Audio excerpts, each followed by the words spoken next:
Hello all, and welcome to the first episode of Tangents on Cracked Spines. To fit the macabre title, I felt that the first book should be none other than Frankenstein by Mary Shelley. And we begin. Preface. The event on which this fiction is founded has been supposed by Dr. Darwin and some of the physiological writers of Germany as not of impossible occurrence. I shall not be supposed as according the remotest degree of serious faith in such an imagination. Yet, in assuming it as the basis of a work of fancy, I have not considered myself as merely weaving a series of supernatural terrors.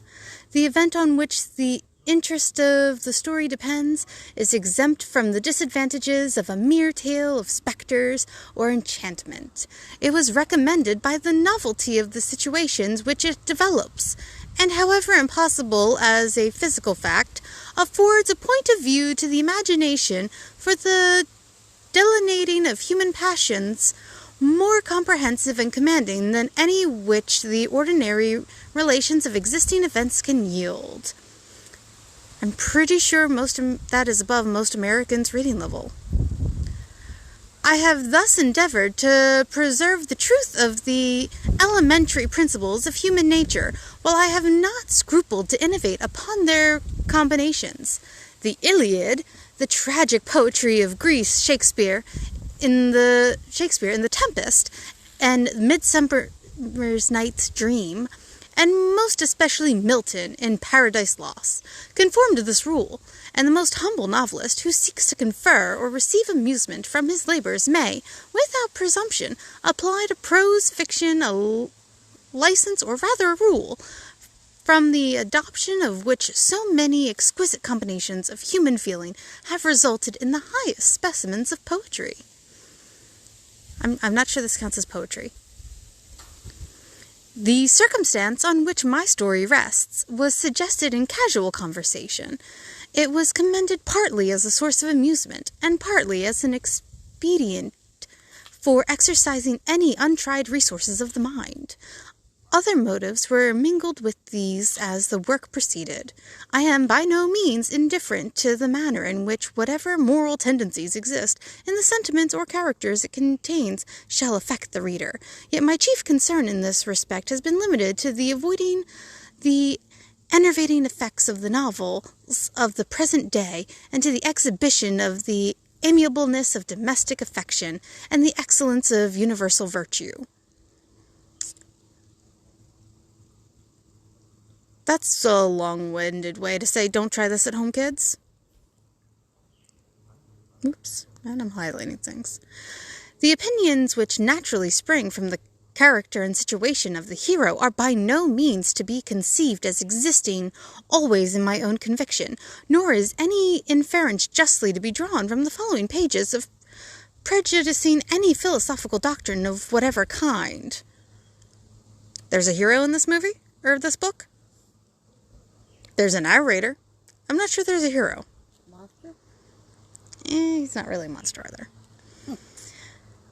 It is a subject also of additional interest to the author that the story was begun in the majestic region where the scene is principally laid, and in society which cannot cease to be regretted.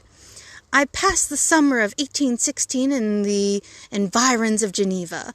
The season was cold and rainy, and in the evenings we crowded around a blazing wood fire and occasionally amused ourselves with some German stories of ghosts. Those are the best kind, aren't they? Which happened to fall into our hands. These tales excited us in playful desire of imitation. Two other friends, a tale from the pen of one of whom would be far more acceptable to the public than anything I can ever hope to produce. Why, because you're a lady? And myself agreed to write each a story founded on some supernatural occurrence. The weather, however, suddenly became serene, and my two friends left me on a journey among the Alps and lost in the magnificent scenes which they present all memory of their ghostly visions. The following tale is the only one which has been completed. Letter 1. To Mrs. Saville, England, St. Petersburg, December 11th, 17. I guess we just have to figure it out. They didn't want to put a date on it. You will rejoice to hear that no disaster has accompanied the commencement of an enterprise which you have regarded with such evil forebodings. I arrived here yesterday, and my first task is to assure my dear sister of my welfare and increasing confidence in the success of my undertaking. I am already far north of London, and as I walk in the streets of Petersburg, I feel a cold northern breeze play upon my cheeks, which braces my nerves and fills me with delight. Do you understand this feeling? This breeze, which has traveled from the regions towards which I am advancing, gives me a foretaste of those icy climes. Inspirited by this wind of promise, my daydreams become more fervent and vivid. I try in vain to be persuaded that the pole is the seat of frost and desolation. It ever presents itself to my imagination as the region of beauty and delight. There, Margaret, the sun is forever visible, its broad disk just skirting the horizon and diffusing a perpetual splendor. There, for with your leave, my sister, I will put some trust in preceding navigators. There snow and frost are banished, and sailing over a calm sea, we may be wafted to a land surpassing in wonders and in beauty every region hitherto discovered on the habitable globe. Its productions and features may be without example, as the phenomena of the heavenly bodies undoubtedly are in those undiscovered solitudes. What may not be expected in a country of eternal light? Sounds like a trap. I may there discover the wondrous power which attracts the needle, and may regulate 1,000 celestial observations that require only this voyage to render their seeming eccentricities consistent forever. I shall satiate my ardent curiosity with the sight of a part of the world never before visited, and may tread a land never before imprinted by the foot of man. They were talking about the pole like people talked about the moon. And now we talk about Mars. Oh, the light got too bright for me to read. Oh. Ooh, are you okay? Yep, I totally didn't just fall out of my chair. Threw it more like it. These are my enticements, and they are sufficient to conquer all fear of danger or death, and to induce me to commence this laborious voyage with the joy a child feels when he embarks in a little boat with his holiday mates on an expedition of discovery up his native river. But supposing all these conjectures to be false, you cannot contest the inestimable benefit which I shall confer on all mankind to the last generation, by discovering a passage near the pole to those countries, to reach which at present so many months are requisite, or by ascertaining the secret of the magnet, which, if at all possible, can only be effected by an undertaking such as mine. For the pole to actually be a place of splendor again, instead of oil and melting and, climate. These reflections have dispelled the agitation which I began my letter, and I feel my heart glow with an enthusiasm which elevates me to heaven. For nothing contributes so much to tranquilize the mind as a steady purpose, a point on which the soul may fix its intellectual eye. This expedition has been the favorite dream of my early years. I have read with ardor the accounts of the various voyages which have been made in the prospect of arriving at the North Pacific Ocean through the seas which surround the pole. You may remember that a history of all the voyages made for purposes of discovery composed the whole of our good Uncle Thomas's library. My education was neglected, yet I was passionately fond of reading. These volumes were my study day and night, and my familiarity with them increased that regret which I had felt as a child on learning that my father's dying injunction had forbidden my uncle to allow me to embark in a seafaring life. Seems like he got over that.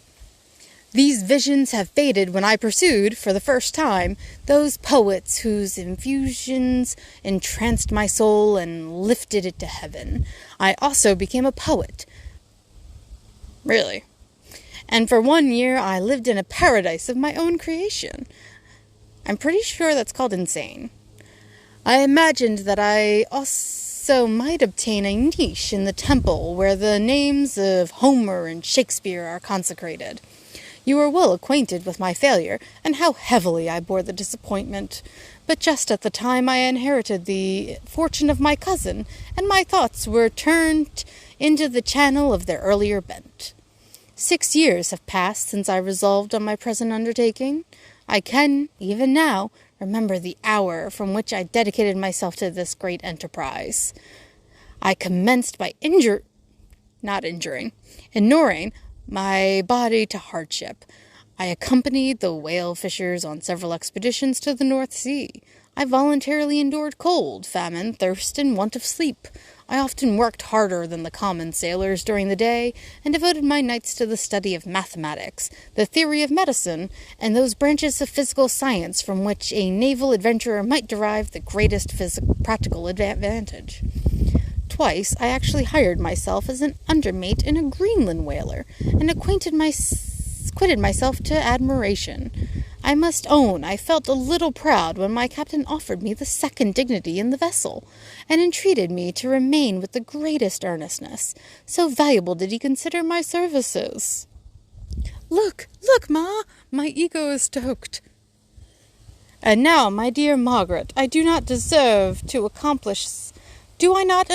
accomplish some great purpose? We all want purpose, honey. None of us got it. Except, Gandhi and Mother Teresa. My life might have been passed in ease and luxury, but I preferred glory to every enticement that wealth placed in my path. Oh, that some encouraging voice would answer in the affirmative. My courage and my resolution is firm, but my hopes fluctuate, and my spirits are often depressed. I am about to proceed on a long and difficult voyage, the emergencies of which will demand all my fortitude. I am required not only to raise the spirits of others, but sometimes to sustain my own, when theirs are falling. This is the most favorable period for traveling in Russia. They fly quickly over the snow in their sledges. The motion is pleasant, and in my opinion, far more agreeable than that of an English stagecoach. The cold is not excessive if you are wrapped in furs, a dress which I have already adopted. For there is a great difference between walking the deck and remaining seated motionless for hours, when no exercise prevents the blood from actually freezing in your veins. I have no ambition to lose my life on the post road between St. Petersburg and Archangel. I shall depart for the later town in a fortnight or 3 weeks, and my intention is to hire a ship there, which can easily be done by paying the insurance for the owner, and to engage as many sailors as I think necessary among those who are accustomed to the whale fishing. I do not intend to sail until the month of June, and when shall I return?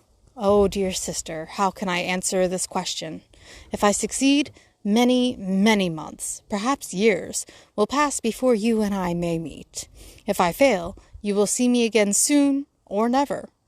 Farewell, my dear, excellent Margaret. Heaven shower down blessings on you and save me, that I may again and again testify my gratitude for all your love and kindness. Your affectionate brother, R. Walton. Apparently I don't have lots of commentary on this one, I'm sorry, but it's still a fun read. I like Frankenstein. Although the first time I read it, I was not expecting to start off with the long-windedness of a sailor. A rich sailor. Letter 2. To Mrs. Saville, England, Archangel, 28th of March, 17-something or other. How slowly the time passes here, encompassed as I am by frost and snow. Yeah, why do you think Maynards are one of the top 5 most alcoholic states? Yet a second step is taken towards my enterprise. I have hired a vessel and am occupied in collecting my sailors. Those whom I have already engaged appear to be men on whom I can depend, and are certainly possessed of dauntless courage. But I have one want which I have never yet been able to satisfy, and the absence of the object of which I now feel as a most severe evil. I have no friend, Margaret. When I am glowing with the enthusiasm of success, there will be none to participate in my joy. If I am assailed by disappointment, no one will endeavor to sustain me in dejection. I shall commit my thoughts to paper, it is true, but that is a poor medium for the communication of feeling. I desire the company of a man who could sympathize with me, whose eyes would reply to mine. You may deem me romantic, my dear sister, but I bitterly feel to the want of a friend. I have no one near me, gentle yet courageous, possessed of a cultivated as well as of a capacious mind, whose tastes are like my own, to approve or amend my plans. How would such a friend repair the faults of your poor brother? I am too ardent in execution and too impatient of difficulties. But it is still a greater evil to me that I am self-educated. For the first 14 years of my life I ran wild on a common, and read nothing but our Uncle Thomas's books of voyages.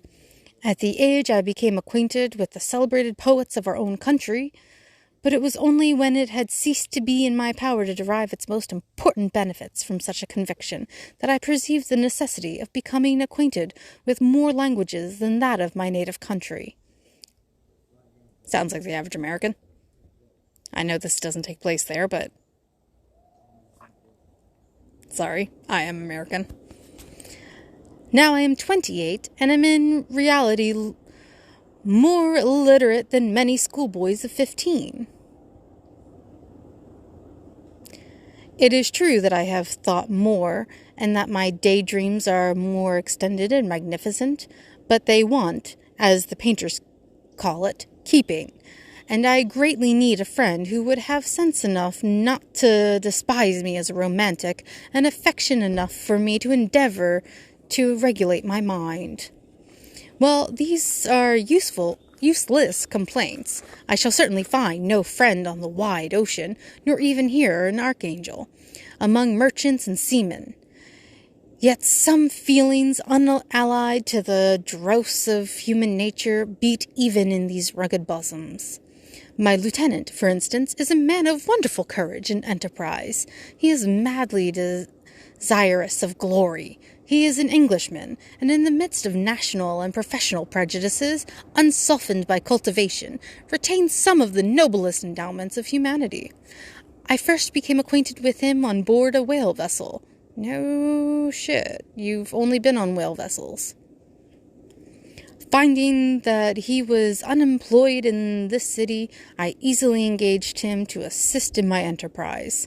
The master is a person of an excellent disposition, and is remarkable in the ship for his gentleness, and the mildness of his discipline.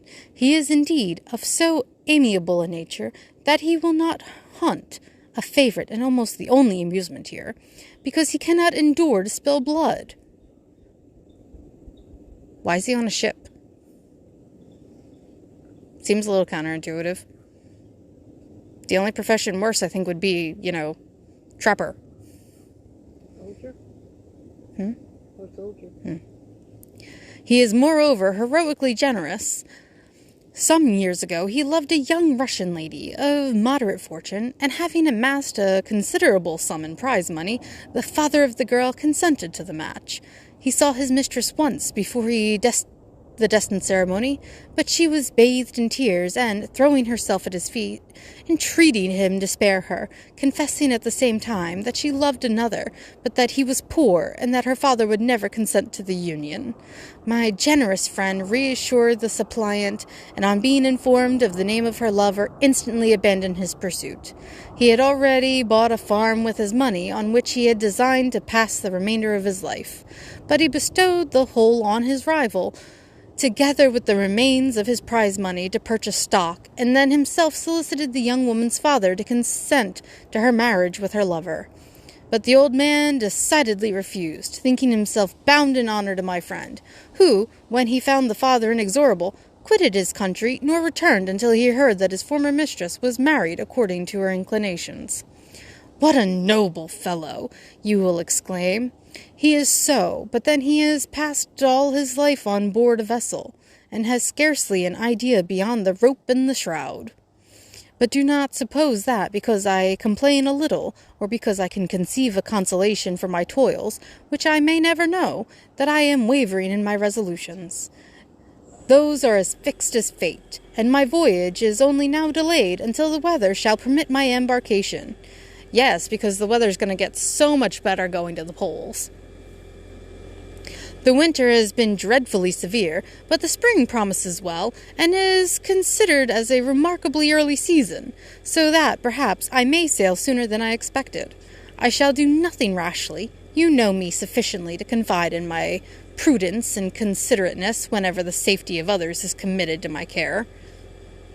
Does that mean he's reckless with his own self? Most people are. I cannot describe to you my sensations on the near prospect of my undertaking. It is impossible to communicate to you a conception of the trembling sensation, half pleasurable and half fearful, with which I am preparing to depart. I am going to unexplored regions, to the land of mist and snow, but I shall kill no albatross, and therefore do not be alarmed for my safety. For those of you who don't know, killing an albatross on a ship is bad luck, and the basis of someone's old seafaring book about going to the doldrums and, life being terrible. I forget what book it was. Well read, poor memory. Shall I meet you again after having traversed immense seas and returned by the most southern cape of Africa or America? I dare not expect such success. Yet I cannot bear to look on the reverse of the picture. Continue to write to me by every opportunity. I may receive your letters, though the chance is very doubtful, on some occasions when I need them most to support my spirits. I love you very tenderly. Remember me with affection, should you never hear from me again. Your affectionate brother, Robert Walton. Yes, he's going through with this very hopefully. And I promise y'all, it gets better.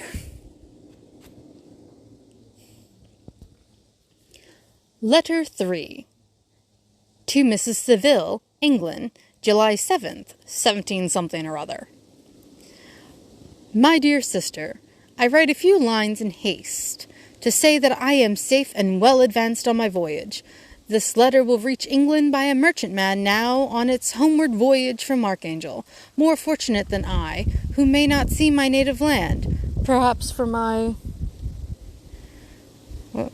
many years. I am, however, in good spirits. My men are bold and apparently firm of purpose, nor do the floating sheets of ice that continuously pass us, indicating the dangers of the region towards which we are advancing, appear to dismay them.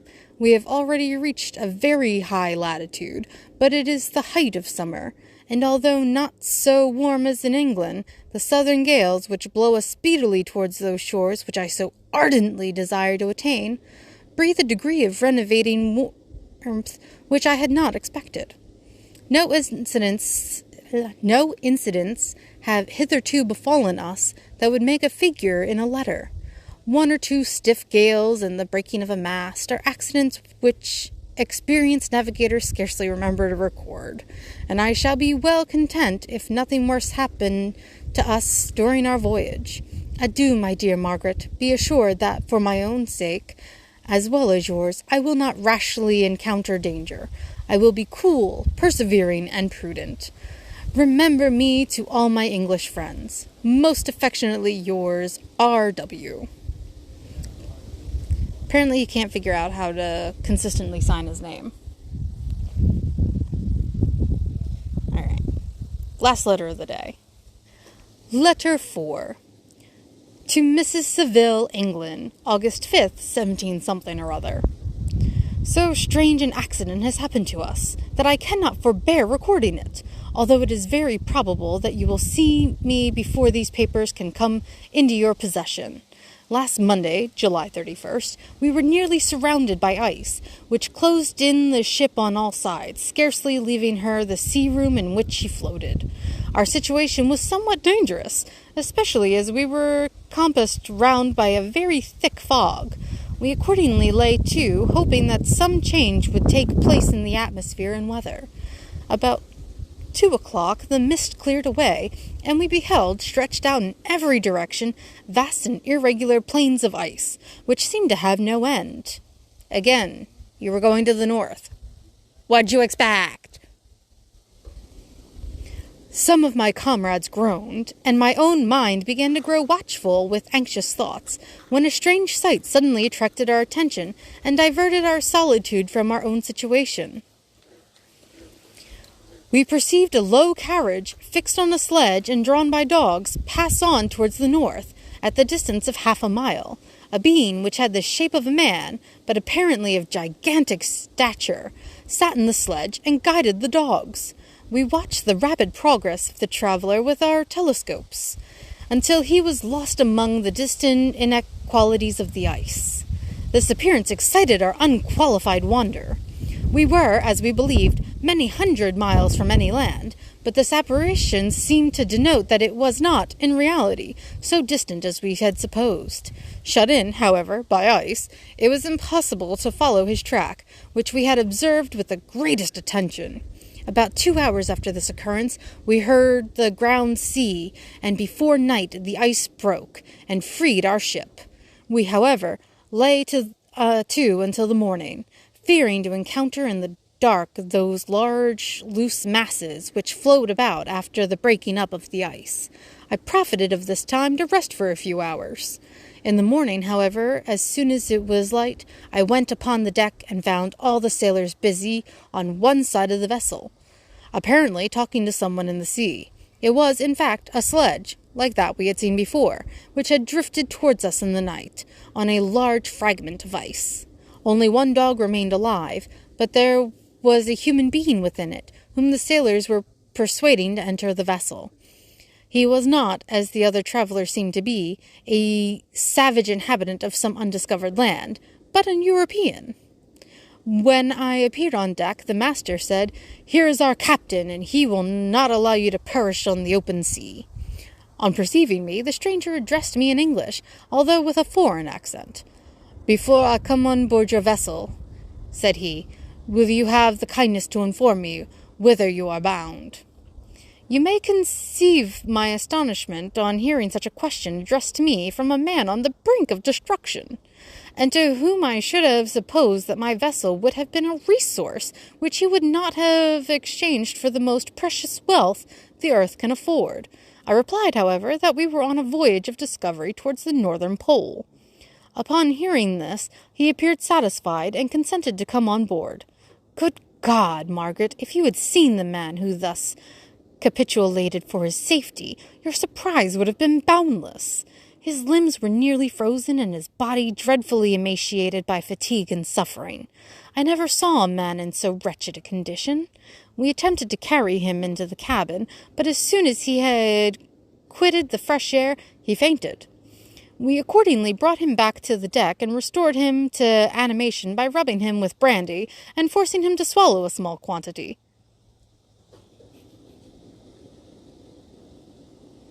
I mean, I suppose you don't want to waste your potable water. And alcohol does dilate your veins? I wonder if brandy works like a coffee scrub. Alright. As soon as he shewed, that's one way to spell showed, signs of life, we wrapped him up in blankets and placed him near the chimney of the kitchen stove. By slow degrees he recovered, and ate a little soup, which restored him wonderfully. 2 days passed in this manner before he was able to speak, and I often feared that his sufferings had deprived him of understanding. When he had in some measure recovered, I removed him to my own cabin, and attended on him as much as my duty would permit. I never saw a more interesting creature. His eyes have generally an expression of wildness, and even madness. But there are moments when, if any one performs an act of kindness towards him, or does him any of the most trifling service, his whole countenance is lighted up, as if it were with a beam of benevolence and sweetness that I never saw equalled.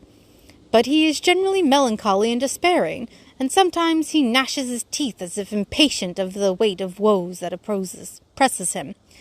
Well, I mean, they're of his own doing, but you'll find that out later.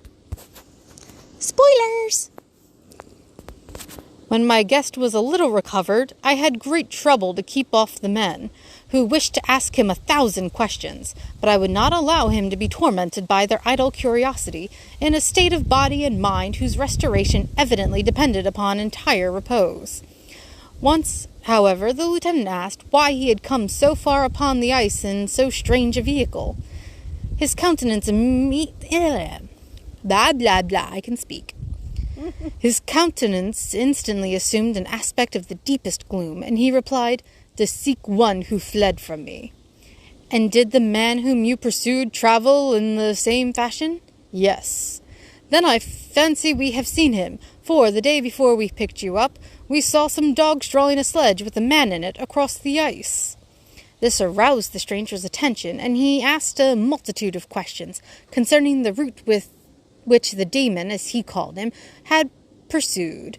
Soon after, when he was alone with me, he said, "I have doubtless excited your curiosity, as well as that of these good people, but you are too considerate to make inquiries." "Certainly, it would indeed be very impertinent and inhuman in me to trouble you with any inquisitiveness of mine. And yet you rescued me from a strange and perilous situation. You have benevolently restored me to life." Soon after this, he inquired if I thought that the breaking up of the ice had destroyed the other sledge. I replied that I could not answer with any degree of certainty, for the ice had not broken until near midnight, and the traveler might have arrived at a place of safety before that time. But of this I could not judge. From this time the stranger seemed very eager to be upon deck, to watch for the sledge which had before appeared. But I have persuaded him to remain in the cabin, for he is far too weak to sustain the rawness of the atmosphere. But I have promised that someone should watch for him, and give him instant notice if any new object should appear in sight. Such is my journal of what relates to this strange occurrence up to the present day. The stranger has gradually improved in health, but is very silent, and appears uneasy when anyone except myself enters his cabin. Yet his manners are so conciliating and gentle that the sailors are all interested in him, although they have had very little communication with him. For my own part, I begin to love him as a brother, and his constant and deep grief fills me with sympathy and compassion. He must have been a noble creature in his better days. Yeah, right. Being even now in wreck so attractive and amiable. I said in one of my letters, my dear Margaret, that I should find no friend in the wide ocean. Yet I have found a man who, before his spirit had been broken by misery, I should have been happy to have possessed as the brother of my heart. I shall continue my journal concerning the stranger at intervals, should I have any fresh incidents to record. August 13th, 17-something or other. My affection for my guest increases every day.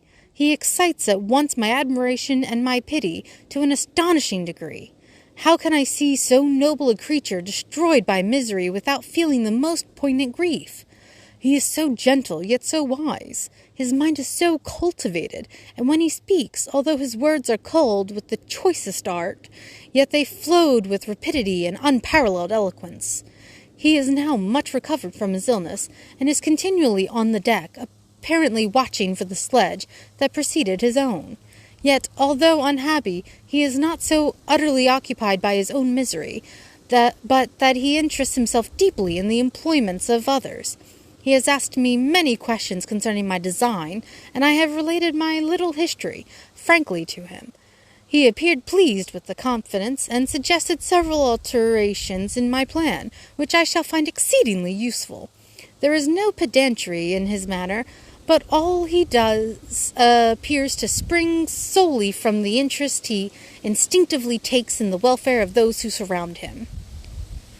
He is often overcome by gloom, and then he sits by himself and tries to overcome all that is sullen or unsocial in his humor. These paroxysms pass from him like a cloud from before the sun, though his dejection never leaves him. I have endeavored to win his confidence, and I trust that I have succeeded. One day I mentioned to him the desire I had always felt of finding a friend who might sympathize with me and direct me by his counsel. I said I did not belong to that class of men who were offended by advice. I am self-educated, and perhaps I hardly rely sufficiently upon my own powers. I wish, therefore, that my companion should be wiser and more experienced than myself, to confirm and support me, nor have I believed it impossible to find a true friend. I agree with you, replied the stranger, in believing that friendship is not only a desirable, but a possible acquisition. I once had a friend, the most noble of human creatures, and am entitled, therefore, to judge respecting friendship.